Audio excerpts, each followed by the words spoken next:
Eh bien, on va commencer. Bonjour à tous. Donc d'abord, je vais me présenter, Philippe Convin. Je suis en charge du Digital Manufacturing chez Plastic Omnium pour la division qu'on appelle CES, donc Clean Energy System. Donc aucune prétention aujourd'hui, ce n'est pas une masterclass et on va essayer de témoigner de ce qu'on fait. J'espère que vous retrouverez dans un certain nombre d'éléments. Donc rapidement pour vous présenter le groupe. Donc c'est un groupe familial, donc on a une certaine longueur de vision stratégique. On a un grand niveau d'exigence dans la performance de nos usines, de nos opérations. En revanche, on est capable de déployer sur 5, 10, 15 ans nos stratégies. On est aujourd'hui 30 000 employés sur 137 usines. Voilà, donc la taille à peu près du groupe. Et on est en train, comme fait toute l'automobile, de se réinventer. On va voir dans quelle mesure le digital manufacturing peut nous aider dans cette transition. On a trois grands piliers qui viennent bâtir et supporter notre stratégie. Donc, tout ce qui est responsabilité sociétale, c'est indispensable aujourd'hui. L'innovation, bien évidemment, c'est ce qui a fait toute l'histoire de la société et qui va continuer.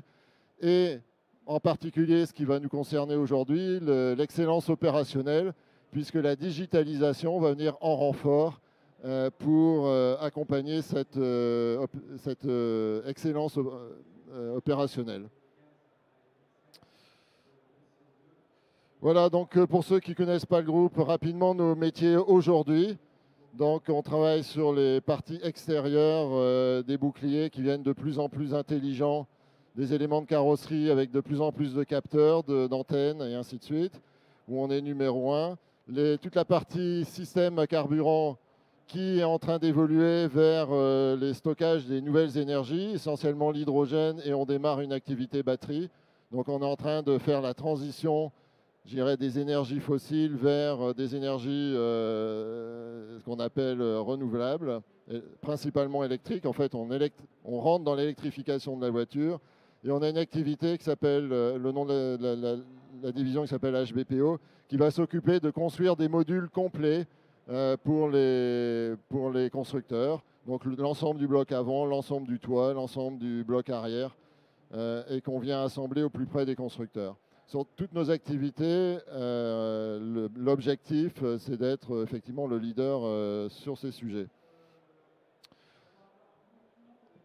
Pour terminer et compléter cette introduction, ce qu'il faut bien comprendre, c'est que notre métier se réinvente complètement, puisqu'on est en train d'intégrer plus de valeur vers les produits en allant de la carrosserie vers les éclairages, en allant des systèmes de stockage classiques de carburant vers des systèmes batterie ou piles à combustible et stockage de l'hydrogène. Et également, on a décidé, communiqué, c'était la semaine dernière, l'entrée, en mettre un pas dans la production de software, c'est-à-dire ne plus se considérer comme une entreprise qui livre uniquement des produits matériels, mais également de livrer en association avec nos produits tous les services et softwares qui vont être associés et créer de la valeur. Aujourd'hui, on ne peut pas faire l'impasse, on ne peut plus être qu'un fournisseur de produits. Donc ça, c'est un gros virage. Et si on se focalise un peu plus sur la transition dans la division que je représente, donc énergie, on s'aperçoit qu'on était sur les systèmes de stockage de carburant, les systèmes de dépollution. Donc il y avait énormément de technologies. On avait mis un pas dans l'électronique pour la régulation de ces systèmes. Et aujourd'hui, on se retrouve à complètement réinventer nos usines de demain, nos lignes de produits, en allant vers la batterie, donc 48 volts jusqu'à 400 volts et plus. Et également, on a déjà des productions, des commandes en cours sur des fabrications de réservoirs haute pression hydrogène, de piles à combustible, et ainsi de suite. Ça nous a obligés à revoir aussi notre modèle. 100%, on était 100% sur les véhicules légers, les voitures. Pour nous, c'était le marché. Et aujourd'hui, on adresse beaucoup plus la mobilité qu'un sens beaucoup plus large. C'est-à-dire la mobilité, ça peut être une petite voiture urbaine, ça peut être une plus grosse, ça peut être un camion, ça peut être un bateau, ça peut être tous les moyens qui vont aider à organiser les transports parce qu'il n'y aura plus un mode unique.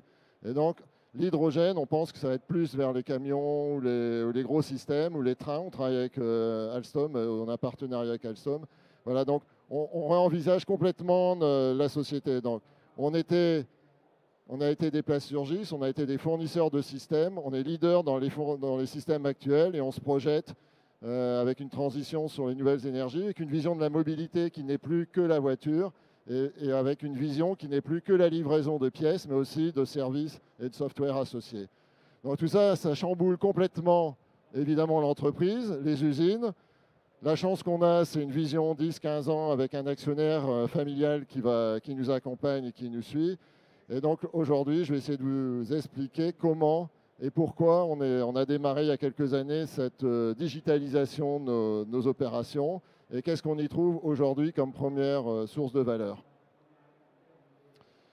Voilà, donc premier engagement de la société. Pour accompagner cette mutation, il faut qu'on ait de la rentabilité, de l'efficacité.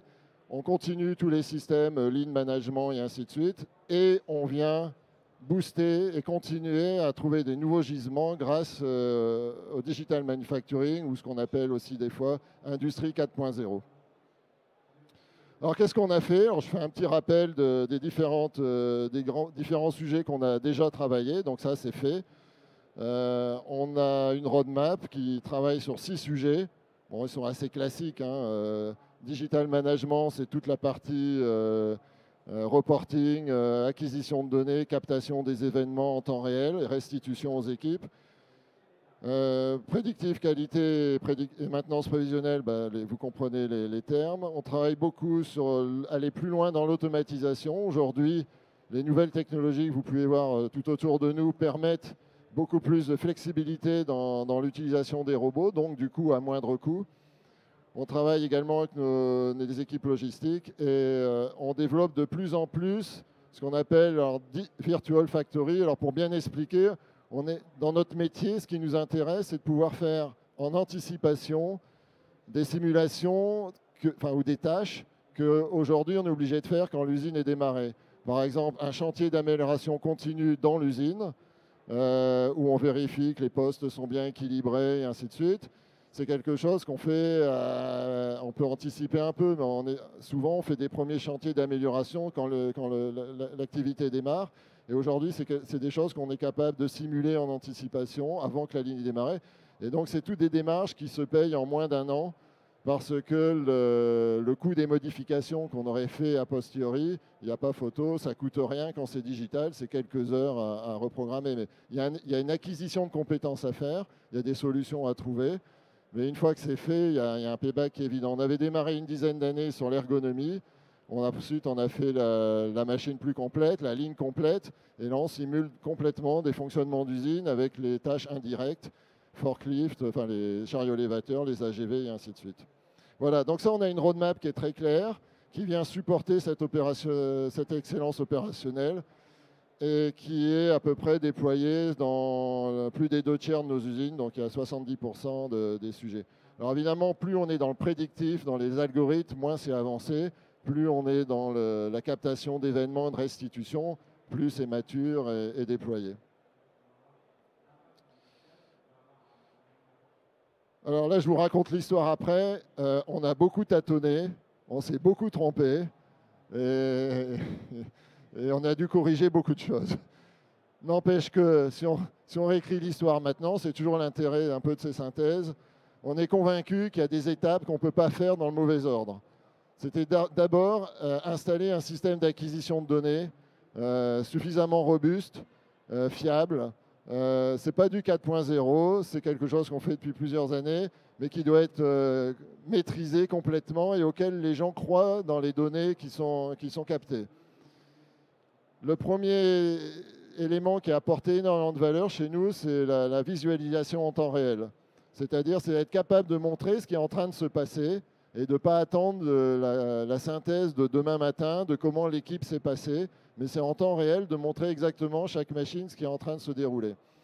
Et ça, on le fait donc sur l'ensemble de tous les événements d'un atelier, ce qu'on produit, ce qu'on fait de bon ou de pas bon, et à chaque fois les raisons pour lesquelles on n'a pas fait. C'est-à-dire que les Pareto se construisent en temps réel au fur et à mesure de la production. C'est une étape qui est absolument importante. l'erreur qu'on a faite, c'est de sauter dans le prédictif avant d'avoir complètement validé et fait accepter cette étape-là. Parce que cette étape-là, si vous regardez en dessous, à chaque fois, il y a des compétences à avoir et il y a des mindsets. C'est-à-dire qu'à partir du moment où vous installez de la transparence, de la restitution de ce qui est en train de se passer en temps réel, c'est-à-dire que vous acceptez l'idée que n'importe qui, sur son portable, sur son PC, sur les grands écrans dans l'atelier, l'opérateur, le chef de l'entreprise, n'importe qui au même moment voit la même histoire devant ses yeux. Donc en fait, toutes les fonctions qui étaient dans des fonctions à raconter ce qui s'était passé, à rendre compte, c'est plus leur métier. Donc il faut les accompagner en termes de management et faire en sorte que cette nouvelle transparence crée de la valeur, des comportements différents. On passe beaucoup moins de temps à se raconter ce qui s'est passé, beaucoup plus à essayer de trouver comment on pourrait faire mieux. Et ça prend quelques mois et on peut pas, si on n'a pas fait ce travail-là, on ne peut pas aller vers le prédictif puisque la première fois, on va faire une prédiction, personne n'y croira parce qu'on n'aura pas suffisamment assis l'étape de restituer déjà simplement factuellement l'existant. Donc, troisième étape où on est en plein dedans, c'est vraiment les sujets compliqués du moment, c'est comment on prédit une panne, quand je dis prédire, c'est anticiper, comment on capte des signaux qui montrent qu'on va avoir un problème. Donc pour les pannes, donc en maintenance, et également pour les problèmes qualité, donc essayer de voir avant comment on peut corriger quelque chose. Les technologies le permettent. Ce qui est très compliqué, c'est dans le monde industriel, on a déjà optimisé beaucoup de choses. Donc on a souvent dans nos métiers, je prends un taux de rebut, je prends un exemple, entre 1 et 2%. Donc on n'est pas à 20%. Et donc il faut des algorithmes qui soient plus performants que ça, suffisamment précis pour prendre une décision et qui soit pertinente vis-à-vis de l'utilisateur. Donc ça, on va voir un petit peu après. Dernière source de valeur qu'on travaille et qui peut être fait juste après l'étape de visualisation, c'est de connecter les systèmes entre eux. Je fais énormément de capacité process avec l'industriel, je fais énormément de capacité produit avec la qualité. C'est deux systèmes différents. Les fichiers sont séparés. Comment on fait en sorte que des données mesurées sur les pièces se mélangent avec des données process pour créer quelque chose qui a beaucoup plus de valeur. Comment on fait en sorte pour que notre ERP qui maîtrise les coûts puisse partager des données ou les mélanger avec un PES qui capture tous les événements. C'est-à-dire si je veux le coût de les rebuts de la journée, je suis obligé de mélanger deux systèmes entre eux. Et ça, c'est un des gros enjeux qui crée énormément de valeur également chez nous. Alors, il y a un sujet qu'on parle rarement parce qu'il n'est pas marrant, il est un peu pénible, il est invisible, c'est la standardisation. Donc, notre problématique, c'est 40 usines. Donc, ma division, c'est 40 usines. Faire un proof of concept, ce qu'on appelle un POC, c'est pas très compliqué. On choisit un atelier, on y va, on fait la démonstration, ça marche assez souvent. La grosse difficulté, c'est la mise à l'échelle. Comment faire en sorte que la bonne idée qui a fonctionné, on puisse tout d'un coup l'envoyer à moindre coût, avec une grande efficacité, sur 20, 30, 40 usines partout dans le monde avec des langues différentes.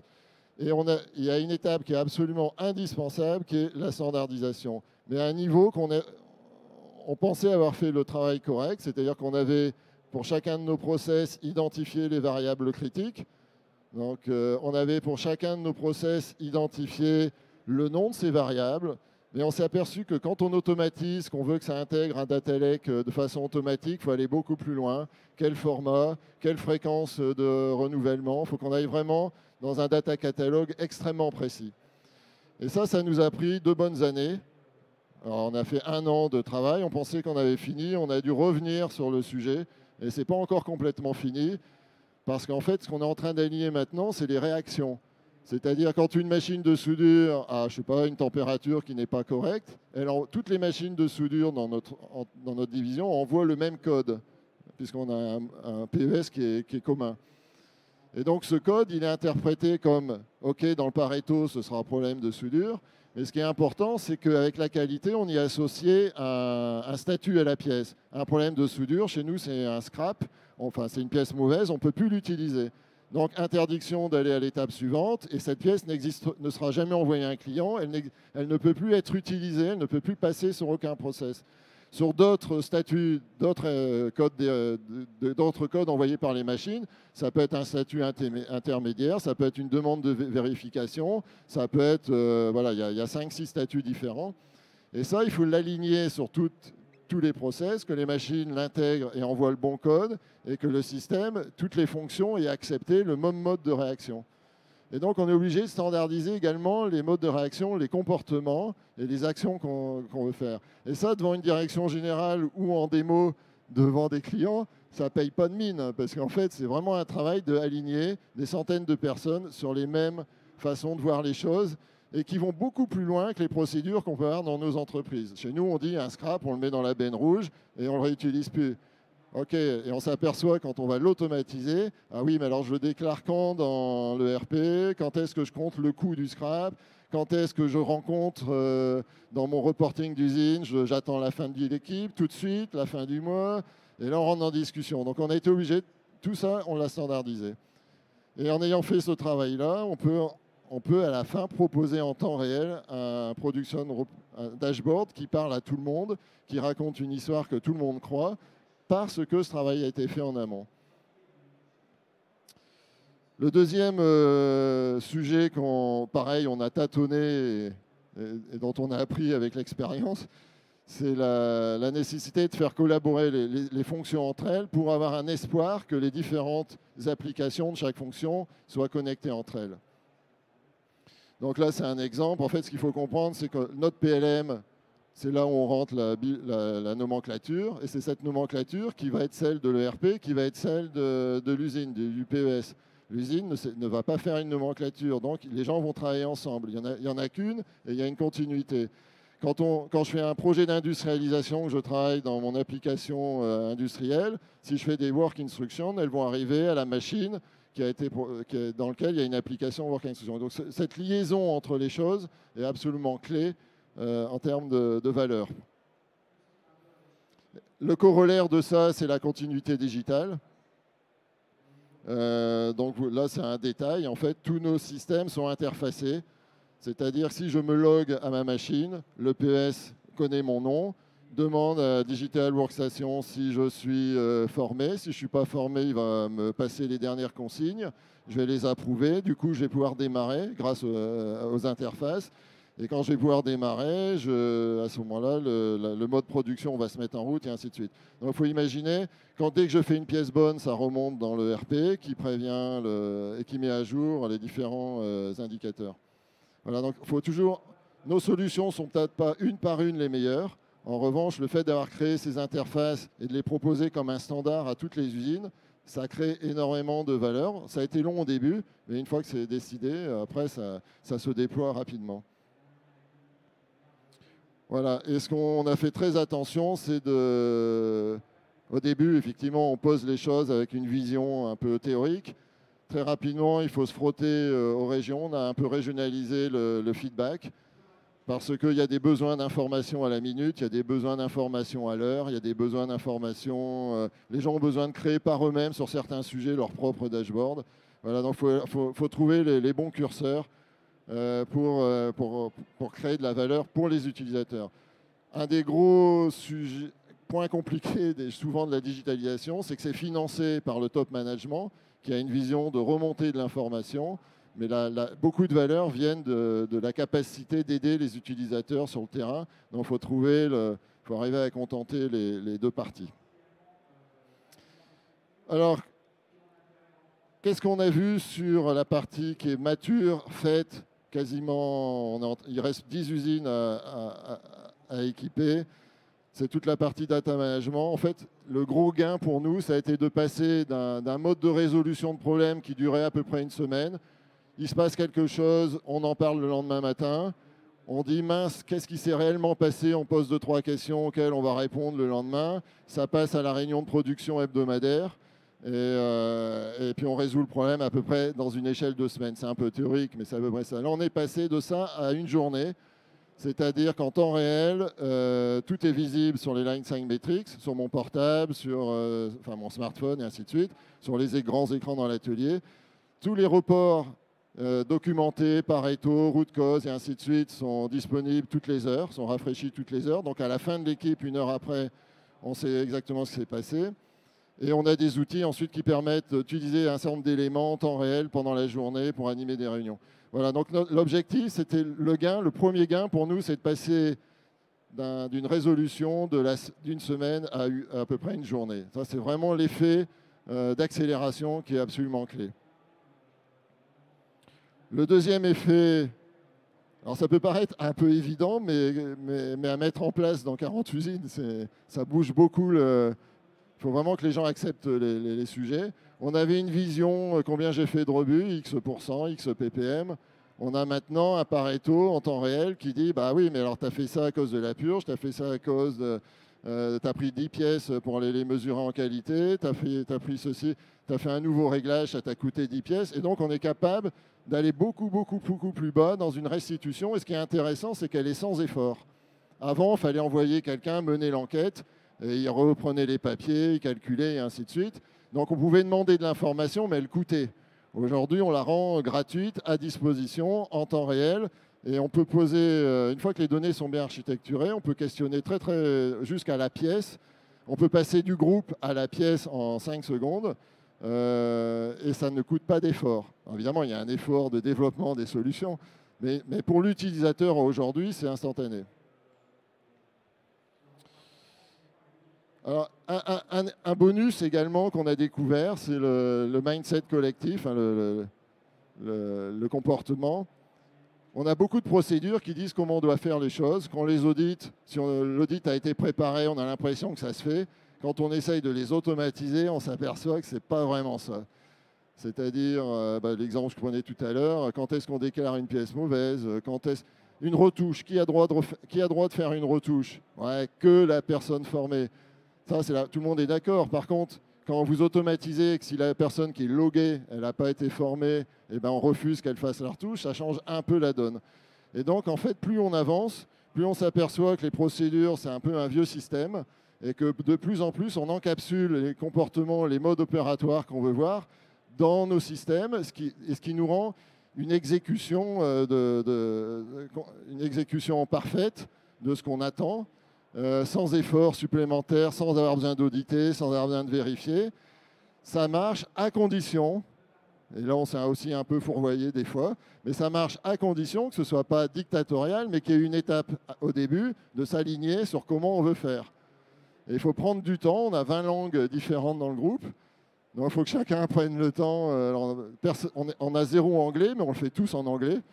Et donc, il faut prendre comment on veut faire les choses, comment on fait les choses dans le détail pour qu'une fois qu'on est d'accord, OK, on l'automatise et ensuite, c'est la règle unique. Mais elle va s'exécuter. Une fois qu'on a accepté ce jeu, elle s'exécute 100% et tout le temps.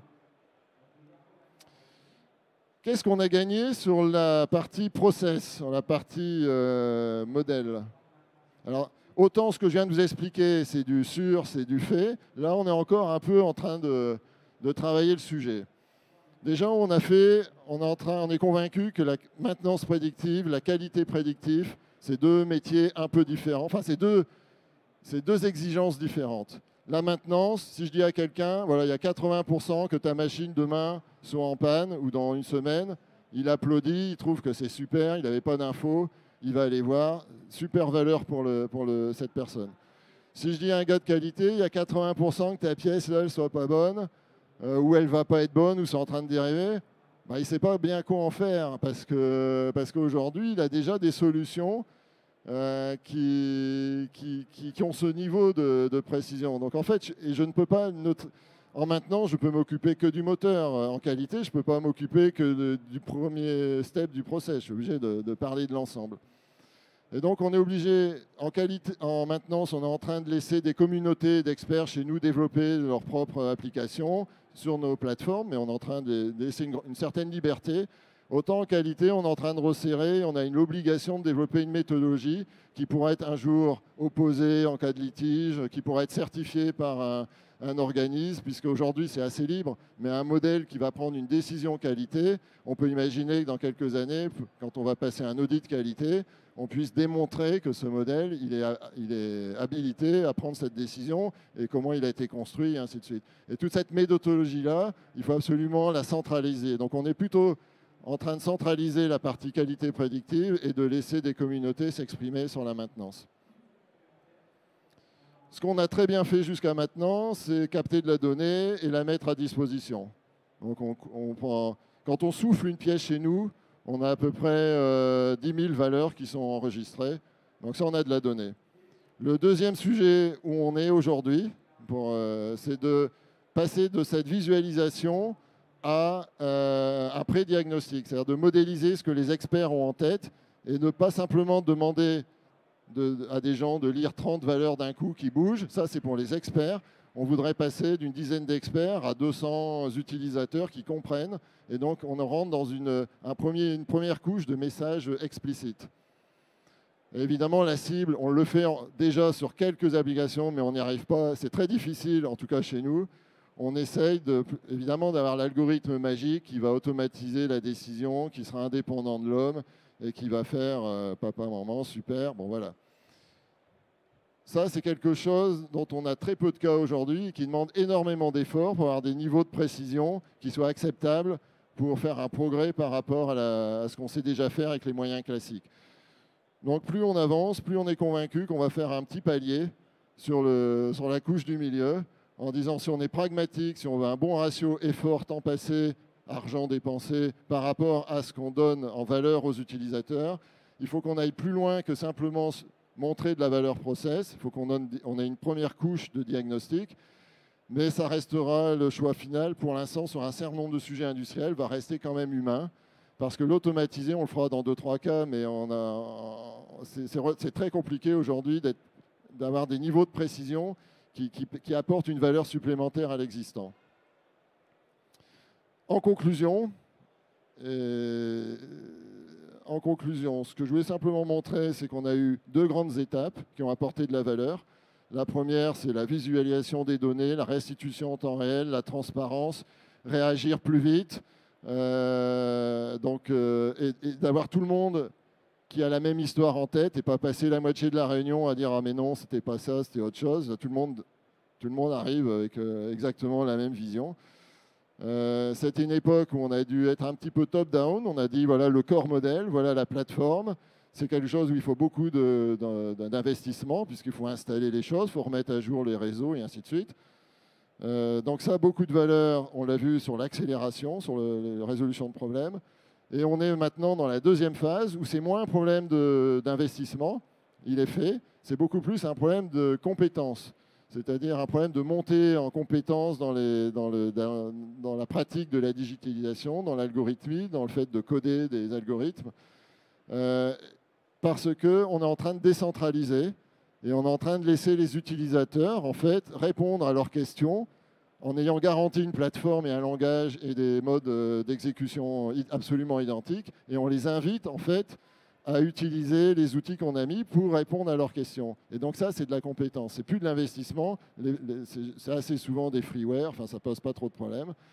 Ou on développe par nous-mêmes. Et aujourd'hui, voilà, c'est ça l'enjeu. Ce qui va accélérer notre digitalisation, c'est cette montée en compétences. Donc voilà où on est aujourd'hui. Donc on a déjà fait un bon bout de route, mais on est encore très loin d'avoir fini. Donc en résumé, ces 2 étapes, top-down avec beaucoup d'investissement, on installe les réseaux, les plateformes, on remonte la transparence. Deuxième étape, on décentralise et on laisse les personnes répondre à leurs questions. L'intérêt d'avoir fait le travail avant de standardisation, c'est quand quelqu'un a une idée, eh ben, elle est copiée par les 40 usines, parce que c'est les mêmes plateformes, les mêmes langages, et c'est vraiment copié. Et donc, notre priorité aujourd'hui, c'est de faire monter ces compétences. Et ce qui va faire la vitesse, ça ne va pas du tout être les technologies, ça va être vraiment la capacité de nos équipes à accepter ce changement et la façon dont ils vont le prendre, de comprendre que ça peut améliorer la performance et de le mettre en œuvre, le prendre pour eux, de se développer, et ainsi de suite. Donc c'est vraiment la digitalisation, même s'il y a beaucoup de technologies, C'est beaucoup la capacité à accepter de mettre en transparence ce qu'on fait et d'accepter que sa donnée qu'on a créée soit utilisée par d'autres et réciproquement. C'est vraiment ça l'enjeu aujourd'hui chez nous pour accélérer cette valeur. Voilà, je vous remercie.